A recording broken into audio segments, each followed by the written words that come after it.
Hello, I'm Johnny Rowland, your host of the Shooting Show. Welcome to today's program. Yes, friends, I tell you what, we have our great 460 conversions for the 1911. We have them now for the Kimber Compact, for the office. I'm sorry, let me rephrase that. For the Colt Commander, we're working on the officer's model. We have them for the Commander and guns like the Israeli Gaul or Model 5000. We have kits now. Also, breaking news here. We are shipping kits for the para ordnance guns. So we do have the ramp barrel para ordnance kits now in stock, and we are shipping them. Also, we are shipping our 464 kits, and of course all our 460 kits at present for the 1911s are running $275 plus $5 shipping. The 464 kits are $299.95 plus $5 shipping, and that also includes loading dice. Well, friends, I tell you what, we're thankful to be here. If you're seeing me now, that means we're on the air. And as I'm doing this today, I don't know what the outcome's going to be because I've got till noon tomorrow to come up with the money for programming. And we don't have it today, but we're going on, and we're going to deliver a good program, and hopefully this will get on the air. I hope so.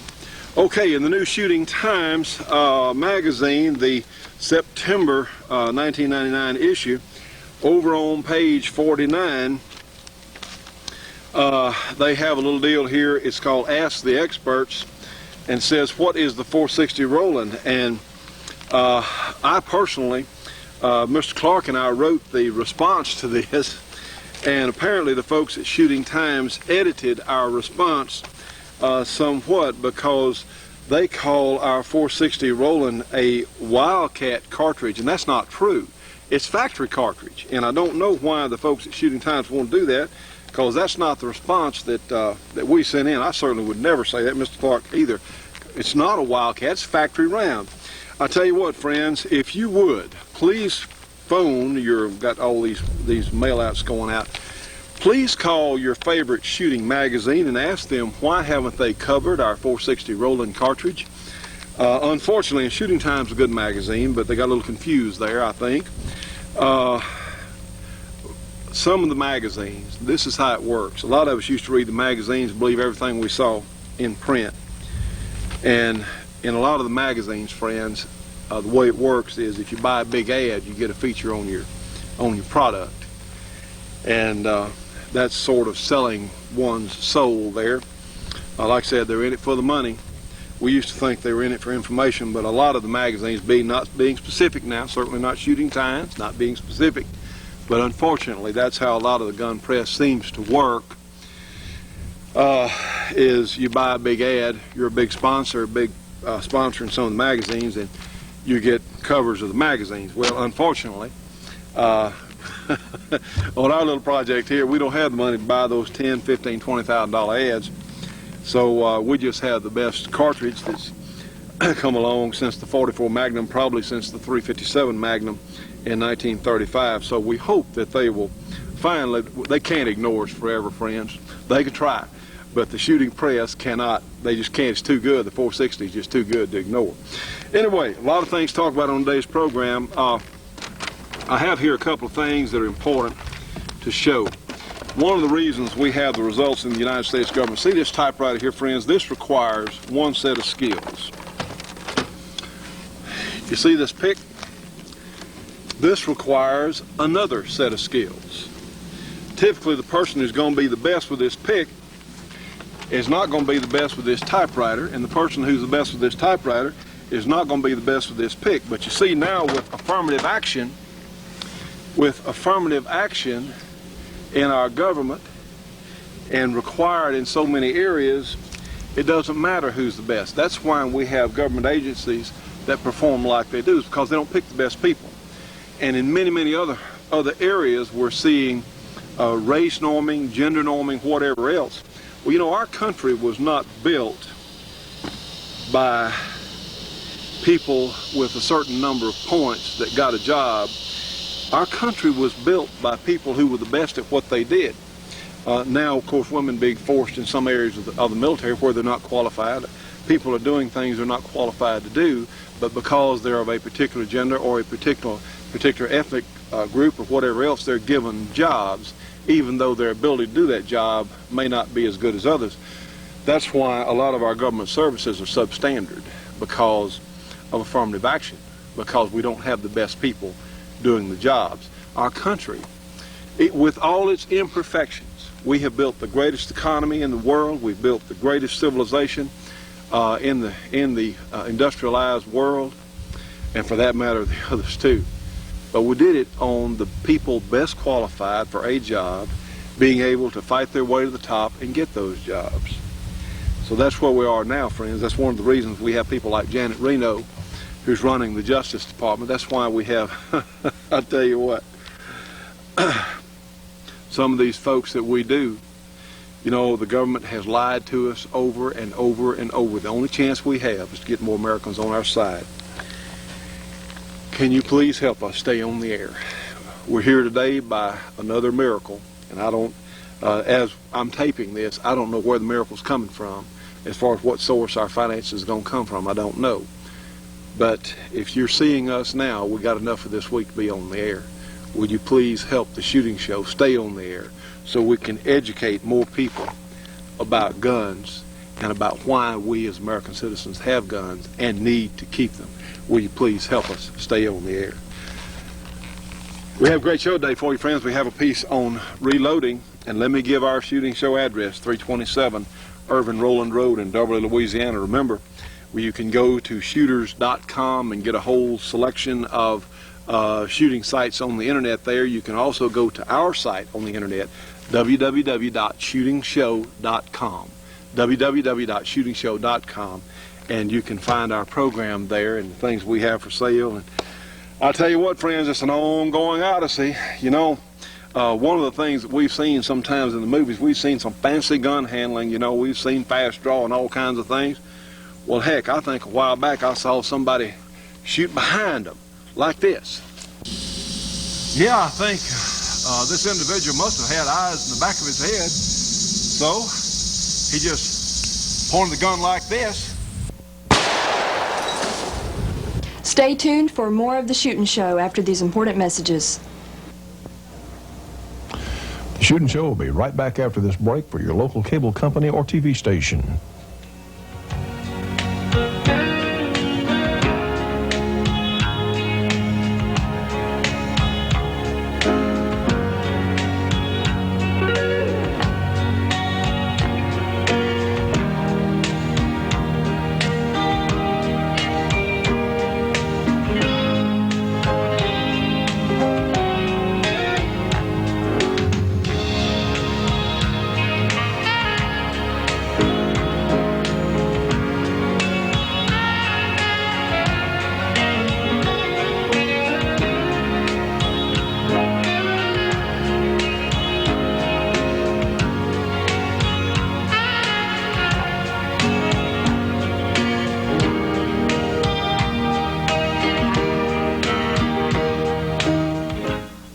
Now, friends, here's one of the most important publications you can get. This is a great Georgia Arms catalog, and please write their phone number down, 1-800-624-6861.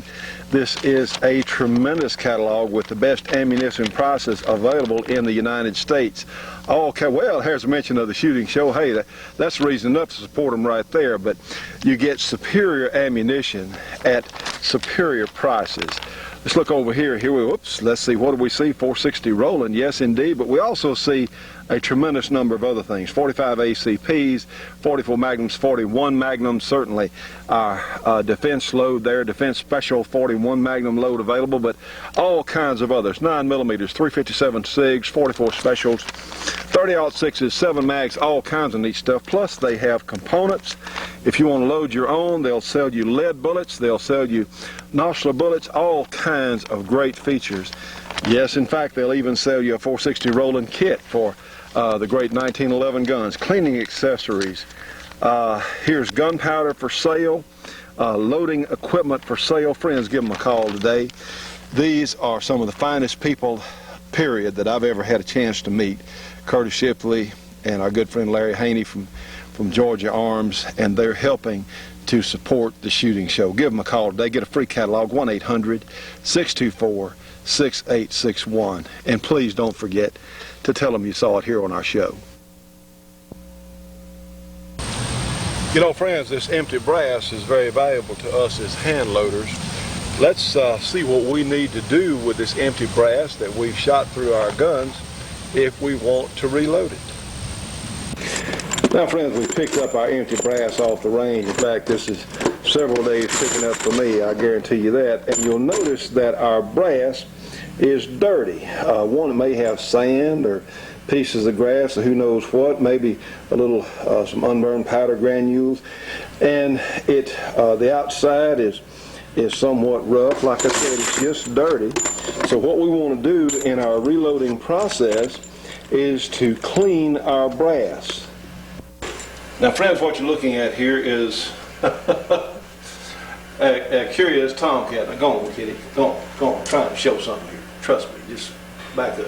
Okay, this is a Dillon Model 2000 case cleaner. This is a tumbler or vibratory case cleaner. And I've already loosened the nut there, and inside we have some corn cob, granulated corn cob that you can buy.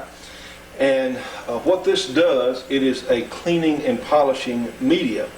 Also, you can get walnut hulls, crushed walnut hulls, but I like corn cob, and you can even add a little mixture here that will even add a polished finish to your brass. So I've got several hundred 460 cases here. Just go ahead and dump them right in, and watch what happens when I turn the machine on.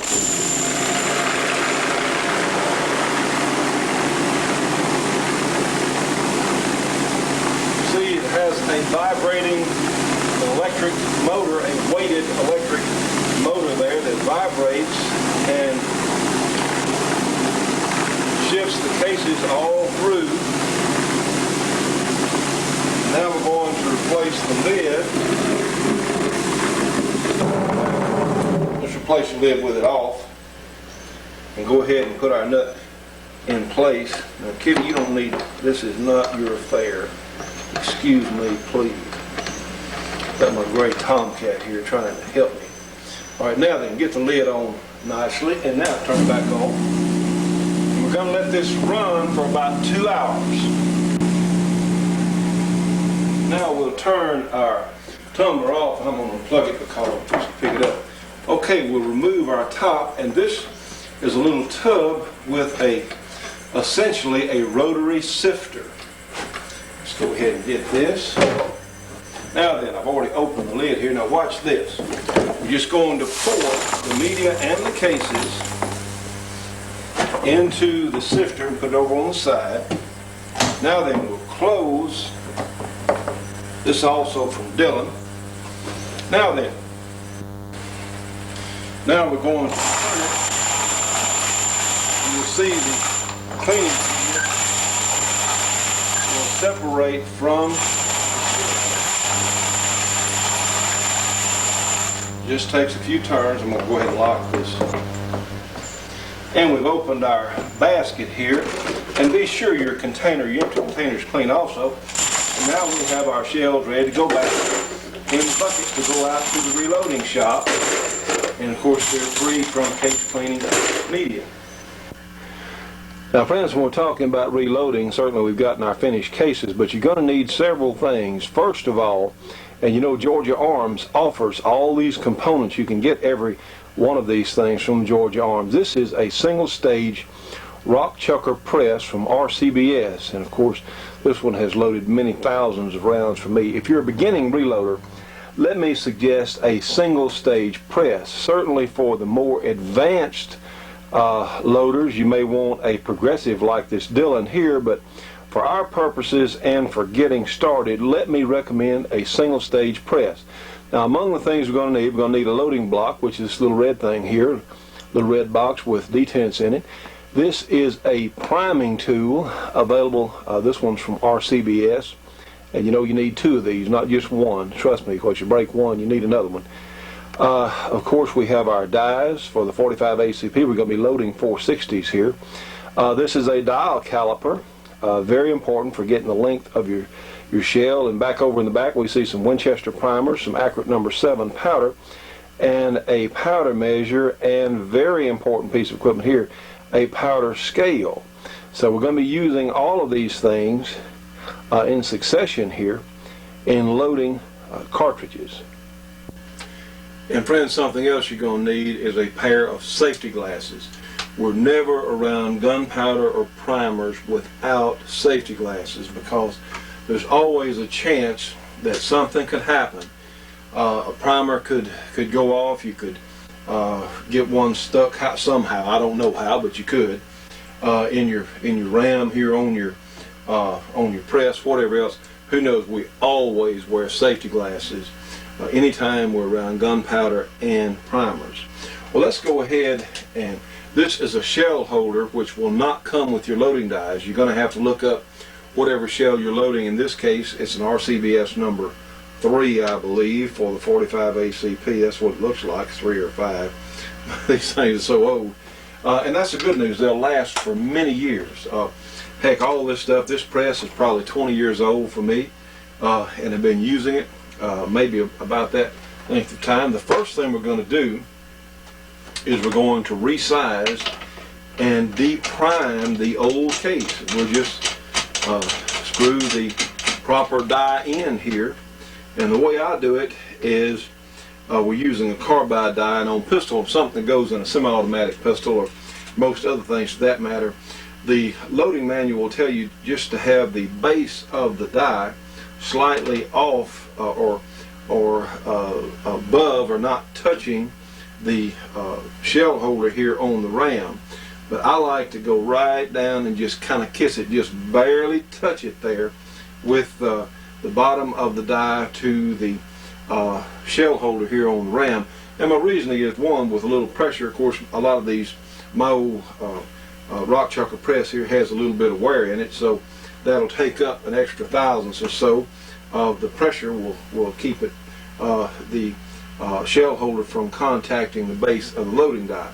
And you want to be careful. You don't want to force it, because these, one, you have a lot of leverage here in the engineering here on the loading die on the ram, and on the carbide dies, they're so hard, and a lot of pistol calibers are available carbide dies, and if you force it too much, if it goes down and it hits, you can actually break the carbide ring here in your dies.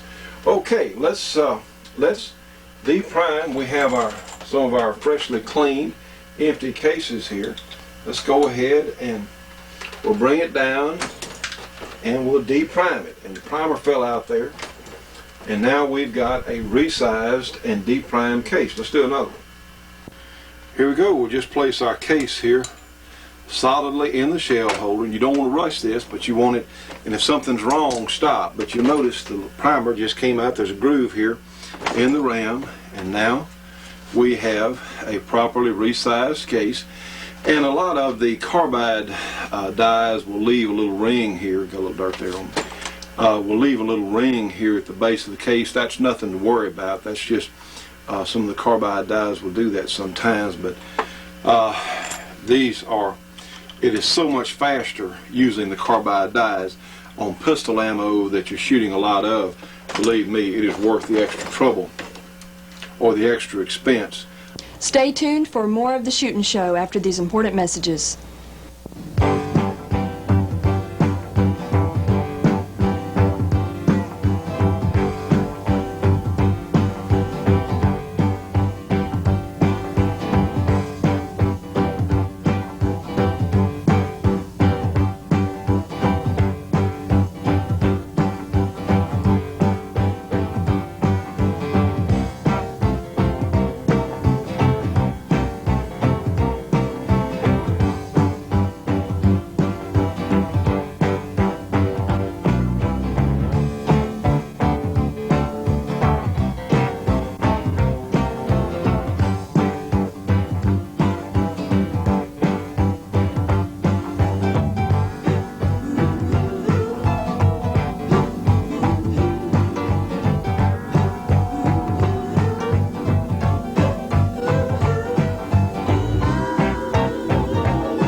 Now, if you don't have carbide dies for your caliber, this is what's called a case lube pad, and it's also from RCBS, and Just because it looks bad, it still works great. And what we have here is we have some case lube that is water soluble.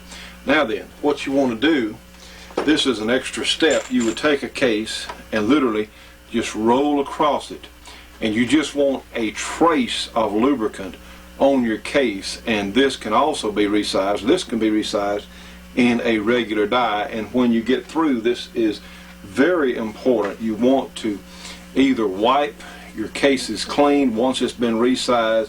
You want all that lubricant off there, or you can in fact wash them in dish soap or dishwashing detergent, something like that, to remove that case lube. But it's very important. You've got to take the case lube off before you go any further in the process after they've been resized. That's certainly my recommendation. Now we're going to loosen this die. We have our little wrench here that came with a set, and we're going to take the next die to put in it, and this is one that will enable us to bell the case mouth slightly. So, because you see, if we take it here and we just resize the case, the bullet doesn't really, you'll have to force the bullet in the case mouth, so it needs to be belled outward slightly. We'll get this properly in, so we can start the bullet into the case. And the way I adjust these, you get it down to the point where it's kind of trial and error by feel, but here we've gotten it properly adjusted, and I ran it down in, and you see here we have a bullet that will start in the case. It'll sit there by itself, just start in. Now we don't want to bell it enough that it'll crack or deform the case mouth. We don't want for it to be ridiculous, but you want it just where the bullet will start in. On the one that we had not belled, here of course it won't quite go. It won't go in. But that's all you want. You want just enough flare so you can start the bullet in the case. Now we've taken some primers and put in our little primer tray here. You want to be careful when handling primers. No smoking, of course, during any of this. But you'll notice that a couple of the primers are not, we have three we're going to do, a couple of the primers are not right side up. You want the bottom side of the primer facing up with the anvil facing up. And these trays are made with little grooves, so what you do is you shake them and they turn right side up. Now there's something else I'm going to do for safety's sake here. I'm going to move back out of the way, and you don't want to touch primers with your bare hands if you can help it, because you may have some lubricant or something or perspiration, and this is very important. The integrity of your load is very tied to the consistency of which that primer goes off. This is the cover. Put it in place, and we'll gently squeeze the priming tool together here, and yes indeed, now we have a properly installed primer. Let's do the other two here. You don't want to break it. If you have to force it, stop then and dismantle it, see what's wrong. This is not something you do to force. There's no room for forcing any of these procedures, and that's all there is to it. Now we have a properly reprimed case. Friends, let me suggest only have one powder at a time on your loading bench here. This is accurate number 7.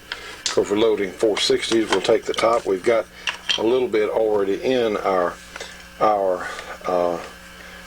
measure here. We're going to pour a little bit more. Okay, and we darn sure want to replace the top properly, because you want to keep your powder dry and free from any sort of impurity. Okay, the next thing we're going to do is we're going to run several charges through the measure, because powder has a tendency sometimes to bridge, and we want the entire working or inner mechanism of the measure to become acquainted with our powder. Stay tuned for more of the Shootin' Show after these important messages. The Shootin' Show will be right back after this break for your local cable company or TV station.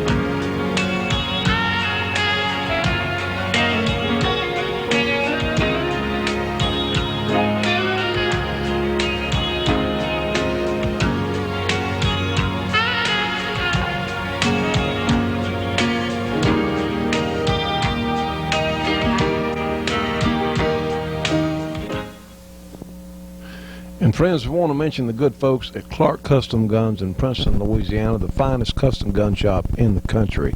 You know, Clark's does all kinds of custom work on 1911 style guns, and certainly great work on quality revolvers, in addition to the Ruger 1022 rifles, Mini 14s, AR-15s, and certainly the Ruger 22 pistols. Friends, give them a call today. Clark Custom Guns, area 318-949-9884. Talk to them about getting a catalog, and yes, they make our 460 Rowland kits, and of course now the 464 as well. So please tell them, if you talk to them, that you saw it here on our show. Now we'll take one of our prime cases, and we're going to run, like I said, several charges through the measure, like so, trying not to spill any. And then I've got my scale already set to the proper amount, and let's see how close we are. Okay, we're going to have to back down just a little bit. Want the proper powder charge here, and we suggest to, and I'll adjust the powder measure, and then I will dump one charge and go back and get another one. And let's see. This is relatively easy to do, relatively quick. Yes, indeed, it's right on top of it, so I'm going to place the one, I'm going to dump the powder back in rather than back in the case, and I'm going to fill the 3 cases with the charge we just measured. Tighten up my powder measure just a little bit there. Here we go. All right, let's go to the next step. I've taken 3 of our nostril bullets here, friends, that we load in our 460, and what I'm going to do, I prefer to seat the bullets in one operation and then crimp them in a second operation.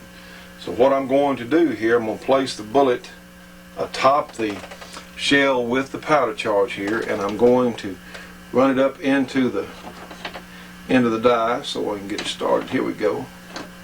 Almost there. There we go. Now, so the way we're going to crimp them, and we want to use a taper crimp on our 460, we're going to screw the seating punch out and take my little wrench here, loosen this, and now then on crimping we're going to lower our die a little bit until we can feel some resistance. And you darn sure want your seating punch here, your seating part, up off the bullet. We don't want to take the bullet any deeper. Now we want to turn the walls of the case back in. So just get up where you feel some resistance, about like so. And now then, that's what crimping is. It's pressing the case mouth back toward the bullet. And now, friends, time for our support group. We want to go to Dennis Crocker, also these great Kramer holsters from Dennis Crocker. He's a firearms trainer there in South Carolina. You can reach Dennis at area 864-587-8722. We have custom leather work and saddlery in Denham Springs, Louisiana. They do all kinds of leather work. Their number is area 225-667-9225. If you want your gun stock painted, call Camouflage Technologies at area 909-674-6488. And if you need your pistol or revolver worked on in East Leroy, Michigan, you can call BC Armory at area 616-729-5508. And if you're in Tuscumbia, Alabama, and need your refrigerator or air conditioner fixed, call Wade Cottrell, area 256-381-1887.